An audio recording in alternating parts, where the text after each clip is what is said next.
cewek ditanya pendapatnya setuju apa enggak dilamar oleh seorang perempuan, maka jawaban iyanya seorang perempuan itu adalah diam. Sedangkan laki-laki kalau diam berarti enggak. Kalau perempuan kalau diam berarti ya. Kalau dia, oh berarti itu ya, husnuzon aja. Jadi kalau nanya, Neng gimana mau sama saya? Dia belum sempat mikir, oh berarti mau ya. Kan diam tadi teh. Jadi diam seorang perempuan kata Nabi adalah ridho. Diamnya adalah ridho. Karena kalau dia tidak ridho, dia mungkin akan merespon dengan bahasa-bahasa yang baik. Atau bahasanya bukan diam, pasrah. Saya ikut aja gimana emak sama abah gitu. Ini berarti ridho. Bukan berarti dia, kamu kok gitu sih sama aku, kamu gak sayang, gak cinta dan segala macam gitu. Dia mah gak akan ngomong kayak gitu. Dia diam atau dia bilang ya udah ikut aja, berarti dia ridho. Itu sifat perempuan yang sebenarnya. Pada dirinya itu ada malu. Dan malu by the way teman-teman, pada diri perempuan adalah mahkota. Makin besar rasa malunya, makin tinggi nilainya. Makin besar rasa malunya, makin besar mahkota yang dia pakai. Jadilah dia seorang putri. Makin besar, jadilah dia seorang ratu. Mahkotanya perempuan yang solihah adalah istihya, punya sifat malu-malu, nggak pakai in. Malu-malu aja, malu-malu, kemana-mana malu, malu-malu. Itu mahkotanya perempuan. Walaupun bukan berarti ketika yang ada perempuan nggak malu dia berani gitu, nggak punya mahkota, bukan. Ini hanya salah satunya. Dan tetap itu kebaikan. Kalau dia nggak terlalu besar dominan dengan sifat malu, mungkin dia dominan dengan sifat yang lain. Tapi yang jelas sifat malu ini kebaikan. Kata Nabi, kalau tidak punya malu, maka seseorang akan lakukan apa yang dia suka. Berarti malu itu sebagian dari kehormatan. Malu itu sebagian dari harga diri. Sehingga kalau orang udah nggak punya sifat malu, maka dia kehilangan harga diri dan kehormatan, dia akan lakukan apapun yang dia suka. Jadi malu anugerah dari Allah untuk perempuan. Aisyah pemalu. Saking pemalunya Aisyah, kalau lagi malu wajahnya kemerah-merahan, pink. Pink dalam bahasa Arab humairo. Pink itu humairo. Aisyah itu kalau lagi malu pink wajahnya. Sehingga kalau Nabi melihat wajah Aisyah pink, humairo, Nabi senang melihat Aisyah, oh Aisyah lagi malu, Aisyah lagi senang, Aisyah lagi tersipu-sipu, sehingga wajahnya menjadi pink. Aisyah itu seorang perempuan yang sangat pemalu, sama dengan Maryam, sama dengan Khadijah, sama dengan Fatimah, perempuan yang sangat pemalu. Coba teman-teman renungkan kisah gimana pemalunya Aisyah. Pernah ketika Rasulullah SAW sudah wafat, kan Rasulullah itu dimakamkan di dalam rumah Aisyah. Soalnya SOP para nabi, mereka dimakamkan di tempat mereka wafat, nggak boleh dipindahkan. Itu udah jadi SOP-nya para nabi itu. Jadi kalau meninggalnya di sini, ya udah di sini dimakamin, nggak boleh ke pemakaman khusus tempat lain atau pemakaman umum, nggak boleh. Jadi karena Rasulullah wafatnya di atas pangkuan Aisyah di kamarnya, maka kamar itu jadi tempat Rasulullah dimakamkan, makam di situ, dibuat kayak ruangan. Setiap hari Aisyah duduk di situ, dia buka hijabnya, dia duduk di makam Nabi sambil mungkin dia di situ ngobrol, mungkin dia berzikir, bukan sengaja zikir di dalam makam ya, tetapi dia kangen sama Nabi, duduk di sebelah Nabi, seolah-olah dia pengen mengenang waktu dulu sering zikir berdua sama Nabi sambil Nabi tidur di atas pangkuan Aisyah zikir. Bayangin. Kalau kita zikir jomblo itu duduk, beda ya zikir jomblo sama zikir orang udah nikah. Kalau jomblo zikirnya duduk, tiba-tiba ngeblak ke belakang gitu ya. Kalau udah nikah, zikirnya nggak perlu ngeblak ke belakang, zikirnya sambil berbaring di atas pangkuan kekasihnya. Atau kadang-kadang zikirnya sambil bersandar, jadi punggung dengan punggung, satu menghadap ke utara, satu menghadap ke selatan. Sama-sama memberikan punggungnya jadi kayak kursi gitu, bersandar kepada kekasihnya, zikir. Nanti pas sudah beberapa menit lihat, wah kamu 1000, saya baru 200, ngapain aja kamu kok 200, nguleng gitu ya, mikirin kamu, jadi zikirnya 200. Berarti yang zikirnya 1000, kamu mikirin apa? Saya ingat Allah. Lah kamu kenapa 200? Saya ingat kamu. Romantis dalam zikir. Artinya Aisyah tuh teringat masa-masa zikir dengan Rasul, sholat sunnah bareng dengan Rasul. Kan saya sering cerita tuh, Rasulullah kalau malam tahajud, beliau sholat tahajud sendiri dulu, nggak ngebangunin Aisyah. Kenapa? Karena tahajud Nabi itu di atas standar manusia biasa. Kalau ngebangunin Aisyah kasihan, nggak akan kuat Aisyah. Ini sayangnya Nabi kepada Aisyah, sampai dalam bab ibadah aja diringankan, selama tidak melanggar syariat. Nabi nggak mau ngeberatin Aisyah sholat tahajud bareng dengan Nabi. Aisyah, tahajud yuk. Hayu, kata Aisyah. 1 rakaat Al-Baqarah, Ali Imran, An-Nisa, Al-Maidah, Al-An'am. Siapa yang kuat? Nggak usah Aisyah, Abdullah ibnu Mas'ud aja pernah jadi makmum dadakan di belakang Nabi, itu hampir batal sholatnya. Wah, Nabi lagi sholat tahajud, nggak makmumin udah aja makmumin. Nabi baca Alif Lam Mim Dzalikal Kitabul La Raiba Fi. Abdullah masih antang-antang aja. Lama-lama kok udah setengah juz ya perasaannya. 1 juz, 2 juz, sampai selesai Al-Baqarah. Mulai ini Abdullah curiga nih, Masuk lagi Alif Lam Mim Ali Imran. Masuk lagi Ya Ayuhan Nas An-Nisa. Masuk lagi Al-Maidah. Masuk Al-An'am 7 juz 1 rakaat. 7 juz 1 rakaat. Kita 1 rakaat 7 surat. An-Nas, Al-Falaq, Al-Ikhlas. Dari ujung aja pokoknya 7 surat. Ini 7 juz 1 rakaat. Atau kadang-kadang kita 7 rakaat 1 surat, yaitu Al-Ikhlas terus. Asal sholat pasti Al-Ikhlas. Walaupun kalau dia membaca Al-Ikhlas itu karena cinta kepada surat itu, dia akan masuk surga dengan surah Al-Ikhlas. Masalahnya kita benar nggak sih cinta ke Al-Ikhlas? Kan kita suka pakai hadis sahabat itu ya.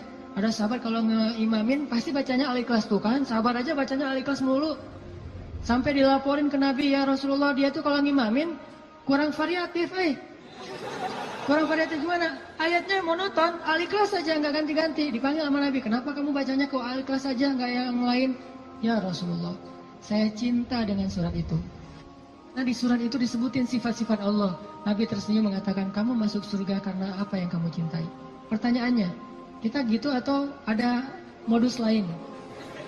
Al-Ikhlas itu nggak perlu mikir dan cepat kan? Jadi bukan karena cinta banget dengan Al-Ikhlas. Ini harus jujur nih. Nabi sholat tahajud. Udah selesai tahajud, baru ngebangunin Aisyah pas witir. Jadi Aisyah itu diajak sholatnya pas witir. Aisyah, witir yuk. Kan Aisyah manja-manja gitu kan ya. Susah bangunnya, akhirnya dipercikin air di wajahnya sama Nabi. Kan saya sering bilang, percikan air ke wajah calon kita. Kalau belum ada latihan pakai guling dulu, guling di latihan. Biar pas mercikinnya itu enak gitu. Kalau ini ada lebih rezeki sedikit, beli nano spray. Kan enak tuh malam-malam nano sprayan. Jadi masuk ke pori-pori langsung segar gitu. Nah, artinya Rasulullah memercikan air ke wajah Aisyah. Ayo Aisyah tahajud. Akhirnya witir bareng. Setelah selesai witir, kan Nabi itu kalau sholat tahajud itu ini ada tutorial tahajud ala Rasulullah ya. Kan tahajud bebas sebetulnya, tapi Rasulullah juga punya style sendiri tahajudnya. Sahabat-sahabat masing-masing punya style. Ada tahajud di atas atap. Siapa itu? Bilal. Bilal kalau tahajud pasti di atas atap rumah. Umar kalau tahajud pasti depan rumah. Bukan di dalam rumah, di depan. Dia keluar dari rumahnya, tahajud di depan rumah. Bacanya kencang-kencang. Bismillahirrahmanirrahim. Satu Madinah bangun gara-gara suara Umar. Kalau Abu Bakar tahajudnya di musolanya sendiri, khusyuk sendiri, nggak mau ketahuan orang. Ini gayanya beda-beda. Gue dengan gaya gue gitu ya. Umar di depan rumah, Bilal di atas atap, Abu Bakar sendiri di dalam mihrab. Rasulullah juga punya style. Style tahajud Nabi gimana? Beliau tidur, tahajud, witir, tidur, subuh. Jadi sebelum subuh beliau tidur dulu. Cuman tidur yang keduanya Nabi bersandar biasanya. Kalau nggak bersandar di tiang, di dinding, bersandar kepada Aisyah. Itu tahajud ala Rasulullah. Nggak mungkin kita ngikutin sunnah ini kalau belum banyak sunnah yang kita nggak bisa ngikutin kalau belum nikah teman-teman.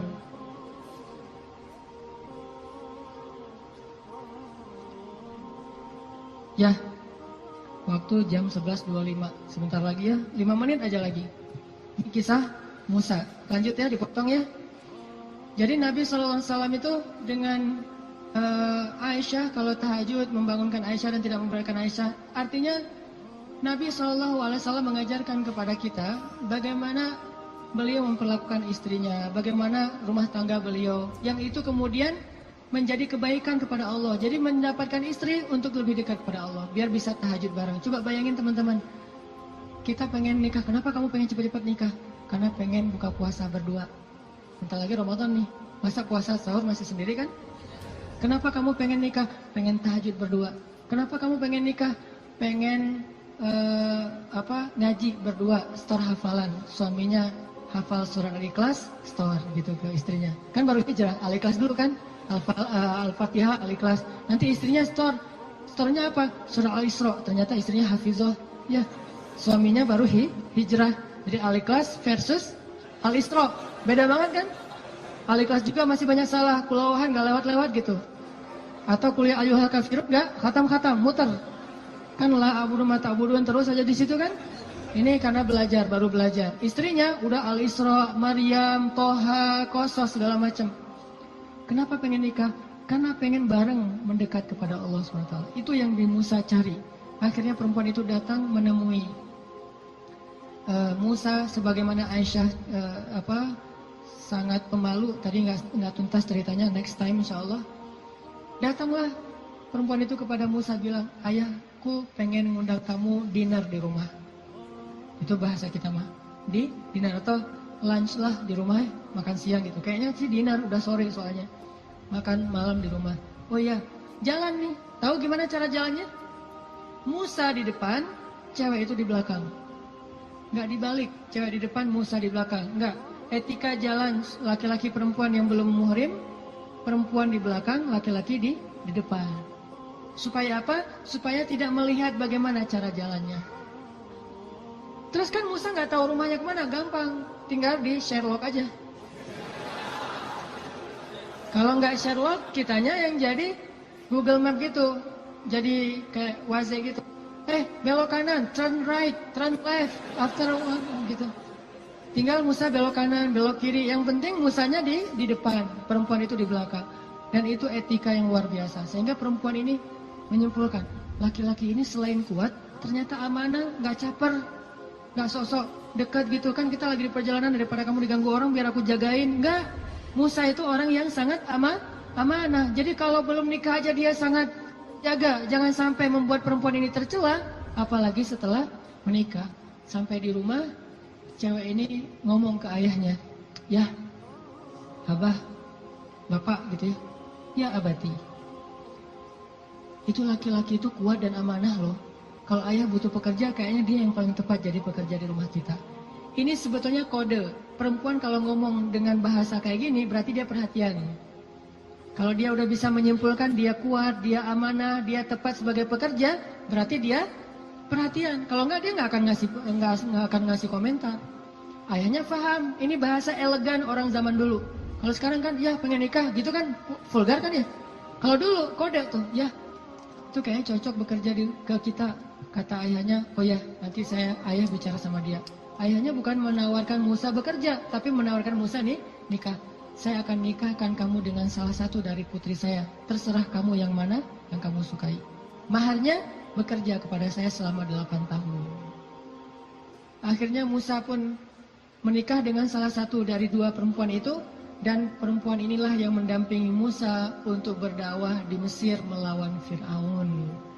Dan inilah kisah yang luar biasa. Nabi Musa mencari cinta itu untuk lebih dekat kepada pemilik cinta. Nabi Musa mencari cinta makhluk agar bisa mendapatkan cinta Allah Subhanahu wa taala.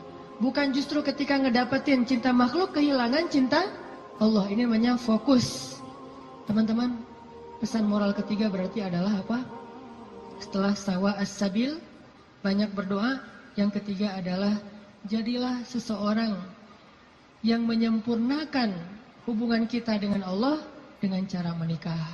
Itu maksud Nabi. Setengah dari agama itu adalah setelah kita menikah, kita sempurnakan. Gimana sempurna? Tadi itu tilawah sendiri jadi tilawah berdua. Buka puasa sendiri jadi buka puasa berdua. Tahajud sendiri jadi tahajud berdua. Bahkan ada ibadah yang kita bisa dapetin setelah menikah yang nggak mungkin didapetin kalau orang belum menikah. Ibadahnya simple. Ngapain? Goler, tidur di atas sofa sambil ngelihat istri kita rempong lalu lalang, itu pahala. Jadi gini aja. Itu sholat sunnah loh. Kalau yang belum nikah hanya bisa mendapatkan pahala itu dengan cara berwudu, sholat sunnah 2 rakaat. Yang udah nikah nggak perlu berwudu, nggak perlu sholat sunnah pun tetap dapat pahala sholat sunnah. Dengan cara apa?